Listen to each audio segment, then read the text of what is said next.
भी उसको म्यूट करके रखिए, म्यूट करके।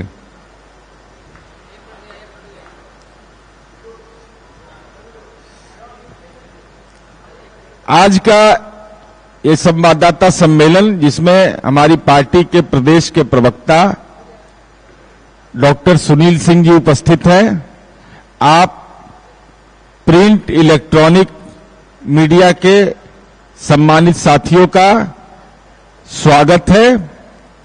आज का जो विषयगत संदर्भ है वह all India institute of medical science के नाम पर देश के अंदर कैसे फर्जीवाड़ा किया जा रहा है।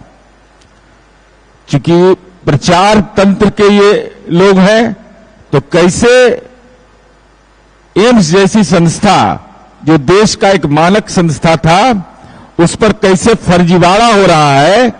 तो पहले तो जरा दरभंगा एम्स का मामला, इसको जरा वीडियो के माध्यम से समझिए कि उनके सांसद, उनके गृह मंत्री, दोनों के बयान में क्या अंतर विरोध है। 2020 में दिसंबर में दरभंगा में दूसरा एम्स स्वीकृत किया। अब 151 एकड़ भूमि दी, ये पंडाल से भी 3 गुना बड़े गड्ढे वाली भूमि दी है। इनके कारण ही 1250 करोड़ की लागत से बनने वाला एम्स रुक गया। यदि एम्स बनाना चाहते हैं शोभन में ही, तो शोभन में एम्स के लिए जमीन सारा उपलब्ध करवावे। वहां पर जो भी एम्स के लिए चाहिए साधन, उसको निश्चित रूप से 100 समय उपलब्ध करावे, ताकि भारत की सरकार एम्स बनाने के लिए, जहां पर 15 सितंबर 2020 को 1264 करोड़ 750 बेड के लिए निर्णय करके राज्य की सरकार शोभन एक्मी बाईपास पर जो जमीन लो लैंड देने का काम किया है, उसी लो लैंड में हम बैठेंगे और राज्य सरकार से मांग करेंगे जो आप एम्स बनाने का काम आप प्रारंभ करवावे। भारत की सरकार जहां आप बनाना चाहेंगे वहां तैयार। लेकिन मोदी जी ने मैं डॉक्टर सुनील, प्रदेश प्रवक्ता, और आदरणीय नीरज सर और आप हमारे प्रेस के बंधुओं, जैसा कि आपने देखा किस तरह केंद्र की सरकार, आवाज आ रही है अब केंद्र सरकार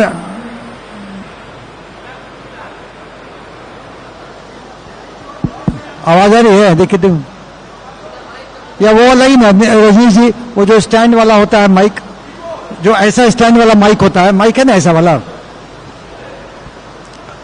तो जैसा कि आपने देखा, और आपको मैं बता दूं कि स्वास्थ्य के क्षेत्र में केंद्र सरकार की जुमलेबाजी, जैसा केंद्र सरकार हर एक मामले में जुमलेबाजी करती है, स्वास्थ्य के क्षेत्र में वही करती है। एक तरफ अपने संसाधन से माननीय नीतीश कुमार जी और नीतीश सरकार स्वास्थ्य के क्षेत्र में अनेकों कार्य कर रही है। रोज नए कीर्तिमान स्थापित हो रहे हैं, और जितना एम्स के ख्याल से जो लोग, आवाज ठीक है ना, हाँ, एम्स के ख्याल से आप अगर देखेंगे तो एम्स जो बने उनके इन्होंने एक्ट में चेंजेस, अब आवाज आ रही है, अब ठीक है ना। तो मैं आपका ध्यान आकृष्ट करना चाहता हूं,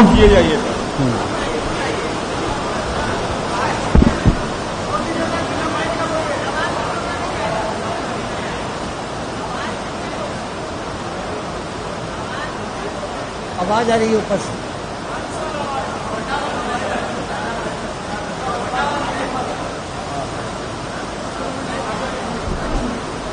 हेलो, माइक टेस्टिंग, आवाज क्लियर है? आवाज क्लियर है? Mic testing.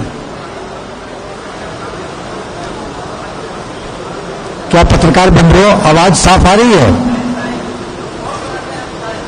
हाँ,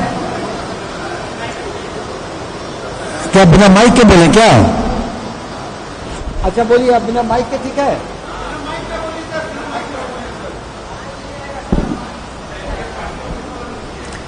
ठीक है, माइक से ही थोड़ा बोल।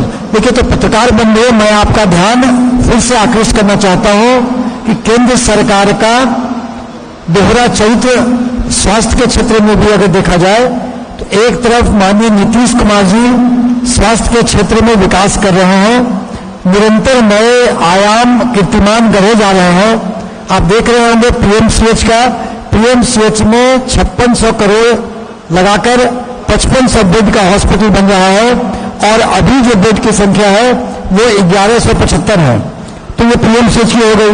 दरभंगा मेडिकल कॉलेज की अगर बात कर लें तो उसमें भी हम लोग बेड की संख्या बढ़ा करके अभी जो है वो 1170 है, उसको हम लोग 1670 कर रहे हैं सर। और आईजीएमएस में और डीएमसीएच में 1030 बेड का है और 2500 बेड का उसको सैंक्शन है और डेवलप कर रहे हैं। दरभंगा में, जैसा हमने फिर दरभंगा की बात करें, दरभंगा में एम्स खोलने का केंद्र सरकार का निर्णय हुआ, लेकिन उसके हर एक नेता हमेशा अलग अलग बातें करते हैं, जिससे इस बात का फलाफल मालूम होता है कि केंद्र सरकार बिहार के प्रति सौतेला व्यवहार करती है। दरभंगा में जब एम्स खुलने का निर्णय हुआ तो हुआ कि राज्य सरकार निःशुल्क जमीन देगी 151 करोड़ 151 एकड़ और केंद्र सरकार के राशि दोनों मिलकर के बनाएंगे एम्स, लेकिन केंद्र सरकार बनाएगी। मगर क्या हुआ, राज्य सरकार ने 151 एकड़ जमीन शोभन में केंद्र सरकार के अधिकारियों के अनुमोदनोपरांत दिया। उसका केंद्र सरकार की टीम आई, वो अप्रूव किया, फिर 151 एकड़ उन्हें मिला। वहां तक अप्रोच रोड बनाने का भी राज्य सरकार ने कहा कि हम बना देंगे 4 लेन, और यहां तक कि उस एरिया को पाटने का, समतल करने का, डेवलप करने का सारा केंद्र राज्य सरकार ने अपने जिम्मे लिया। कैबिनेट की मीटिंग हुई, 306 करोड़ राशि विमुक्त की गई, टेंडर किया गया। टेंडर वगैरह करने के बाद सारी प्रक्रिया होती, मगर केंद्र सरकार का जो बिहार के प्रति चरित्र है, उनका दोहरा चरित्र सामने आया। अब वो कहे कि ये जमीन समतल नहीं है, हम इसको नहीं लेंगे। अरे अगर नहीं लेना था तो आपके अधिकारी इसको राउंड क्यों लिए, क्योंकि इसका यहां पर अवलोकन किए और आपको समतल करके दिया जा रहा है। और जहां तक आज की इंजीनियरिंग का सवाल है, आपको मालूम हो कि पूरी जापान एयरपोर्ट समुद्र को भर के है। मुंबई रिक्लेमेशन लैंड एरिया है। तो आजकल विज्ञान इतना प्रगति किया है कि लोग समुद्र को पाट के डेवलप कर रहे हैं। हांगकांग एयरपोर्ट की बात कर लें तो ऐसे अनेक विश्व में, और यहां भी हमारा भी जो है कर सकते हैं, लेकिन नहीं, केंद्र सरकार को नहीं करना था, वो नहीं किए। उनके स्वास्थ्य मंत्री, स्वास्थ्य सचिव का चिट्ठी आया। अब एक नए वहां के जो एमपी हैं गोपाल जी ठाकुर, वो अब नए सुगुफा लेके आए हैं।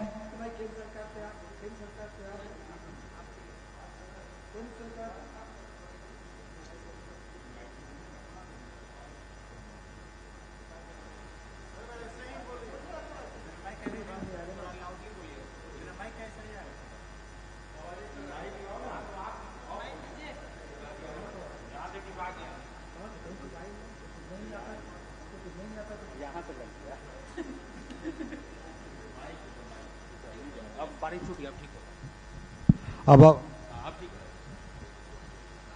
आवाज ठीक है ना अब? हाँ, तो केंद्र सरकार ने फिर अब उनके एमपी ने नए सुगुफा दिया कि केंद्र सरकार तैयार है।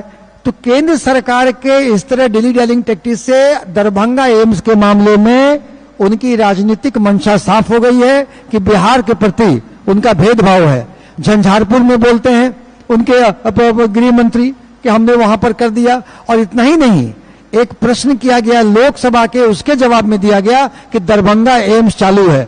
अरे चालू क्या है, आप इलाज करवा लीजिए। उनके डायरेक्टर की नियुक्ति कर दी गई। एम्स एक्ट का अगर देखेंगे तो एम्स एक्ट में आप अगर वहां पे करें तो अलग भिन्न है, दिल्ली के एम्स की भिन्नता अलग है और अन्य राज्यों के एम्स में आपने एक्ट का किया संशोधन। तो आपकी मंशा ठीक नहीं है। केंद्र सरकार स्वास्थ्य के मामले में जुमलेबाजी कर रही है, और राज्य सरकार का देखेंगे तो हाल में भी, कल भी आईजीएमएस में भी गरीब मरीजों, अन्य मरीजों के इलाज की दवा और उसकी चार्जेस को निःशुल्क किया गया। तो ये मैं यही बताना चाहता हूं कि केंद्र सरकार का दोहरा चरित्र सामने आता है, बिहार के प्रति उनका नकारात्मक नजरिया है, लेकिन तब भी माननीय नीतीश कुमार जी और नीतीश सरकार अपने आंतरिक संसाधनों से स्वास्थ्य के क्षेत्र में विकास कर रही है। बेड बढ़ाए जा रहे हैं, इक्विपमेंट खरीदा जा रहा है, निःशुल्क कहीं के इलाज होते हैं, आईजीएमएस का डेवलपमेंट सब जगह हो रहे हैं। तो मैं यही कहना चाहता हूं। उसके बाद मैं अपने पार्टी के मुख्य प्रवक्ता नीरज सर को कहूंगा विशेष उन पर बताएं। माननीय डॉक्टर सुनील बाबू ने विस्तार से विभिन्न बिंदुओं की ओर ध्यान आकर्षित किया। हम आप साथियों का ध्यान आकर्षित करना चाहते हैं कि केंद्र की मोदी सरकार एक देश एक कानून की बात बोलता है। एक देश एक कानून। हम उनसे यह जानना चाहते हैं कि all India institute of medical sciences act 1956, जिसके तहत दिल्ली एम्स, और यह तय किया गया उस समय कि चाहे पटना हो, भोपाल हो, ऋषिकेश हो, जोधपुर हो, भुवनेश्वर हो, रायपुर हो, ये सब एम्स एक्ट 1956 के अंतर्गत बना। लेकिन केंद्र की जुमलेबाज सरकार ने एक्ट में संशोधन कर दिया। डायरेक्टर के पद को पदक्रमित करके उसको एग्जीक्यूटिव डायरेक्टर बना दिया। सवाल नंबर 1 कि आदरणीय प्रधानमंत्री जी आप बताइए कि Indian institute of I management है, आईआईटी है, दूसरी संस्थाएं हैं, वहां तो डायरेक्टर का पद है, तो आपने एग्जीक्यूटिव डायरेक्टर का पद एक्ट में संशोधन करके कैसे कर दिया? और उसके पीछे मंशा क्या आपकी है? ये आंकड़े बताते हैं। एम्स नई दिल्ली 216 एकड़ में बना हुआ है, उसका मानव स्वीकृत बल है 11,627 और बेड है 1,637। एम्स पटना 100 एकड़ में स्वीकृत मानव बल मात्र 4,089, बेड है 960।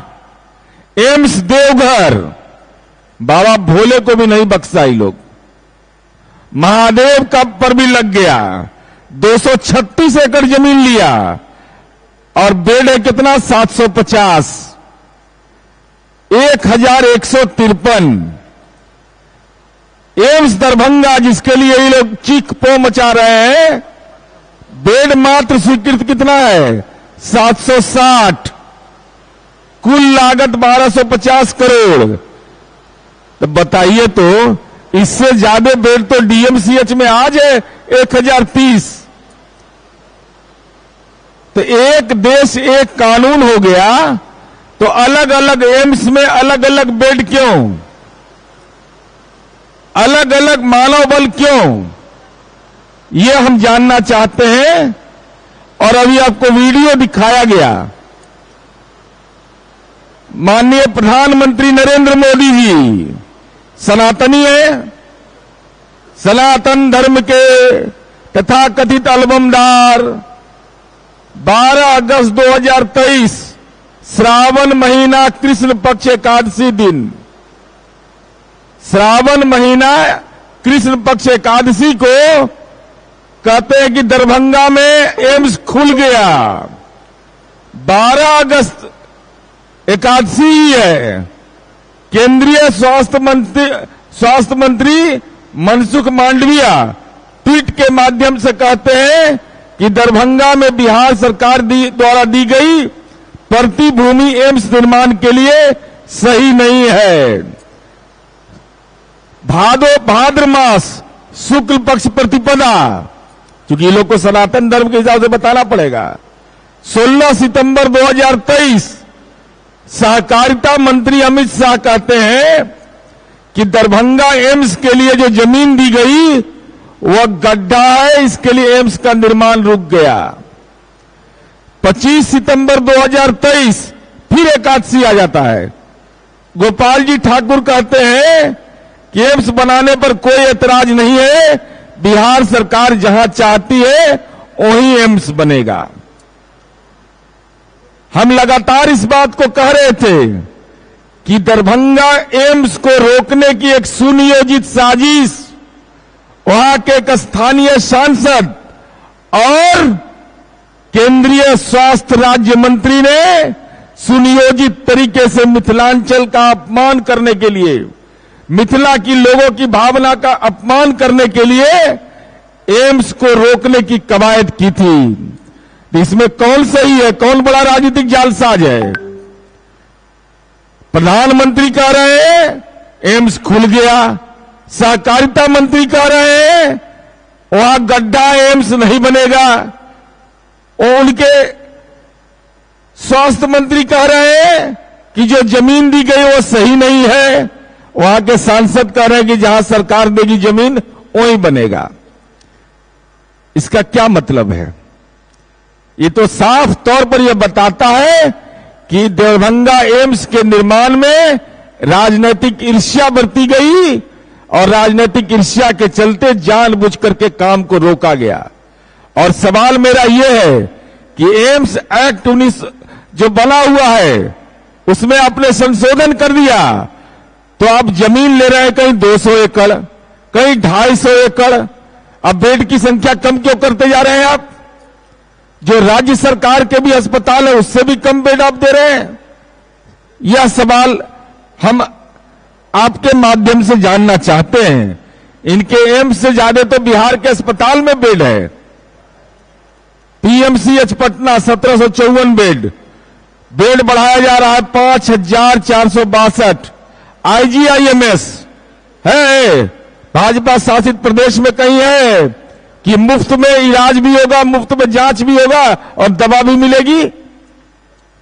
1170 बेड को अब बेड बढ़ाया जा रहा है 1670।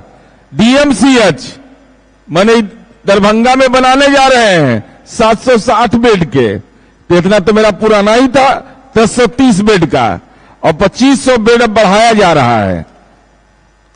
अब अगला सवाल मेरा है भारतीय जनता पार्टी से कि भारतीय जनता पार्टी यह बताए, और खास करके वो खून पेशाब पैखाना जांच के डॉक्टर हैं doctor Sanjay Jaiswal, parliamentary standing committee के वो सदस्य हैं। उस कमेटी ने अपनी रिपोर्ट में लिखा रिव्यू करने के बाद कि चूंकि सारे एम्स एक्ट 1956 के अंतर्गत स्थापित हैं, इसलिए सभी 16 नए एम्स को नई दिल्ली के समान मानते हुए एग्जीक्यूटिव डायरेक्टर के पद पर नहीं, डायरेक्टर के पद पर नियुक्ति होना चाहिए। और इस पर केंद्र सरकार चुप्पी मार के बैठ गई है। तो अलग अलग राष्ट्रीय संस्थानों के अलग अलग मानक क्यों होंगे, ये सवाल मेरा है। और अगला सवाल मेरा है कि जब पटना में एम्स खुला तो यहां बहालियां हुई, हालांकि इसमें इनका कोई योगदान नहीं है। एम्स यूपीए की सरकार में खुला और यहां के नियुक्ति में अनियमितता पाई गई। आर्या कमेटी बनी, आर्या कमेटी ने अपना प्रतिवेदन दिया और कहा कि इसमें ये गड़बड़ियां हैं, इन लोग के खिलाफ कार्रवाई करिए। 3 सितंबर 2014 को एम्स पटना की अनियमितताओं की जांच रिपोर्ट जमा किया गया। नरेंद्र मोदी की सरकार का पदार्पण हो गया और वो रिपोर्ट पर कुंडली मार करके बैठ गए। एम्स जैसी संस्था के साथ कैसा राजनीतिक दुराचार इन लोगों ने किया। जांच कमेटी की रिपोर्ट आई, जरा जानिए, आप आश्चर्यचकित हो जाइएगा। आज भी कार्यरत हैं डॉक्टर अजीत सक्सेना, इनकी योग्यता है एमएससी जूलॉजी और पीएचडी इन जूलॉजी। इलाज किसका कर रहे हैं? Pathology and lab medicine MD होना चाहिए। इसकी योग्यता है, professor pathology and lab medicine के पद पर यह कार्यरत है। डॉक्टर अजीत सक्सेना, फिर मैं इसको रिपीट कर देता हूं, doctor Ajit Saxena, professor pathology and lab medicine. Qualification इस पद के लिए था पैथोलॉजी एंड लैब साइंस में एमडी। इनकी डिग्री है MSc zoology and PhD in zoology. Modi है तो मुमकिन है। एमएससी जूलॉजी और पीएचडी जूलॉजी वाला प्रोफेसर पैथोलॉजी और लैब मेडिसिन है। डॉक्टर मीनाक्षी तिवारी, जरा सुनिए इन लोग का कारनामा, कितने बड़े स्वस्थ भारत बना रहे हैं, कितना बड़ा अनाचार हो रहा है रोगियों के साथ। Assistant professor pathology and lab medicine, अनिवार्य योग्यता है pathology and lab medicine in MD. Doctor Meenakshi Tiwari की डिग्री है इंडस्ट्रियल बायोकेमिस्ट्री। इंडस्ट्रियल बायोकेमिस्ट्री वाला assistant professor pathology and lab medicine. Modi है तो मुमकिन है, सब जालसाजी मुमकिन है मोदी है तो। चलिए, डॉक्टर सुष्मिता दास, असिस्टेंट प्रोफेसर माइक्रोबायोलॉजी है, ये पद पर कार्यरत है। माइक्रोबायोलॉजी इन एमडी, यह इस पद की अर्हता है, योग्यता है, और उन्हें बेचारी MSc zoology and PhD in zoology. Modi है तो डिग्री पर जालसाजी संभव है। आखिर कौन गुनाहगार होगा? पार्लियामेंट के स्टैंडिंग कमेटी की रिपोर्ट को आप नहीं मानते कि डायरेक्टर का पद हो, जो एजुकेशनल क्वालिफिकेशन होना चाहिए था डॉक्टरों का, उसके आधार पर नियुक्ति नहीं हुई। आर्या कमेटी ने 3 सितंबर 2014 को पटना एम्स की अनियमितताओं की जांच की रिपोर्ट दे दी। कौन कुंडली मार करके बैठा हुआ है? और रोगियों जो बिहार के रोगी हैं, उनके साथ यह अनाचार कौन कर रहा है? ऐसे लोग बहाल हो गए हैं। और कौन संरक्षण दे रहा है इसको? मोदी का संरक्षण है कि अमित शाह का है कि स्वास्थ्य मंत्री का है? कौन संरक्षक है ऐसे लोगों का? अब तक इनके खिलाफ कार्रवाई क्यों नहीं हुई है, यह भारतीय जनता पार्टी बताए। इसलिए पूरे तौर पर हमारा यह कहना है, एक देश एक कानून की बात करते हैं। एम्स एक्ट 1956 के अंतर्गत बना हुआ है। एक्ट में संशोधन कर करके राज्य सरकार से जमीन तो आप ले लेते हैं, लेकिन बेड की संख्या आप लगातार कम कर देते हैं, मानव बल आप कम कर देते हैं। यह अधिकार आपको किसने दिया? जब एम्स के बारे में हुआ कि पूरे देश के अंदर एम्स एक समान मापदंड पर बनेगा। दूसरा, पार्लियामेंट की स्टैंडिंग कमेटी ने यह कहा कि एग्जीक्यूटिव डायरेक्टर नहीं, डायरेक्टर इसका होना चाहिए। आईआईएम का, आईआईटी का डायरेक्टर होगा, इसका एग्जीक्यूटिव डायरेक्टर क्यों होगा? क्या अपने चहेते लोग को आप पद पर बिठा रहे हैं? और तीसरा सवाल मेरा है कि कौन है प्रधानमंत्री एकादशी के दिन बोल रहे हैं गलत, अमित शाह बोल रहे हैं प्रतिपदा के दिन गलत, एकादशी के दिन बोल रहे हैं देश के स्वास्थ्य मंत्री गलत, और दरभंगा के सांसद एकादशी के दिन बोल रहे हैं कि एम्स वहीं बने, हमको कोई आपत्ति नहीं है। तो इतने दिनों तक अगर एम्स के नाम पर विवाद पैदा होता रहा, इसका मतलब आप मिथिलांचल का अपमान कर रहे थे और मिथिलांचल की भावना लोगों के साथ असम्मान का भाव आपका था। इसलिए कम से कम स्वस्थ भारत का नारा मत लगाइए। सनातनी लोग भी इलाज कराते हैं, उनको भगवान भरोसे छोड़ देना चाहते हैं कि ऐसे ऐसे लोग बहाल हो जाए। अब बताइए तो कि पैथोलॉजी का एचओडी रहेगा, प्रोफेसर रहेगा, वो एमएससी जूलॉजी का रहेगा, तो कैसा जांच करवा रहे होंगे आप? ये पूरा मामला गंभीर किस्म का है और हम समझते हैं कि भारतीय जनता पार्टी को स्वस्थ भारत बोलने में लज्जा महसूस करना चाहिए। कहना चाहिए कि स्वस्थ भारत के नाम पर हम फर्जीवाड़ा कर रहे हैं, हम फर्जीवाड़ा स्वस्थ भारत बनाना चाहते हैं, इसलिए भाजपा अपनी जुबान इन सवालों पर खोले।